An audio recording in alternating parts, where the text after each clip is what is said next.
Certainement que vous vous rappelez de ces images, l'arrestation musclée d'Alexis Vadeboncoeur par des policiers de Trois-Rivières en 2013. Charel, ce jeune homme qui poursuit maintenant les agents au civil et la cause a commencé à être entendue aujourd'hui.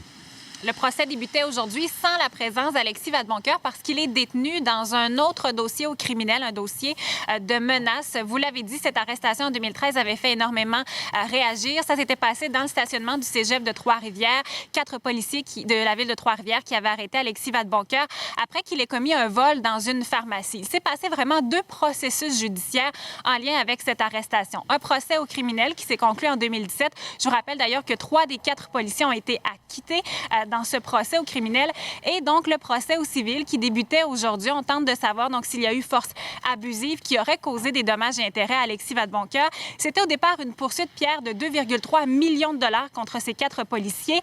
La ville de Trois-Rivières a réussi à s'entendre à l'amiable avec Alexis Vadeboncoeur, à verser 25 000 dollars et on a appris aujourd'hui que le montant, qu'il y a plusieurs chefs de dommages qui avaient été abandonnés, donc le montant n'est plus de 2,3 millions, mais bien de 490 000 dollars contre ces 4 policiers.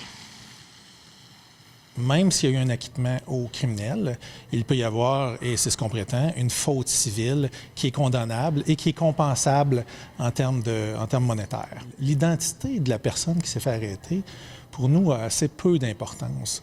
Le prévenu aurait pu s'appeler Voldemort ou Darth Vader. Il y a les mêmes droits au niveau de la force policière nécessaire. Donc, il a dit, ce n'est pas le procès d'Alexis Vadeboncoeur, mais bien le procès, oui, des 4 policiers au civil. Ça se poursuit mercredi avec, entre autres, un expert en vidéo, un expert en utilisation de la force et le témoignage des 4 policiers. Merci. Au revoir.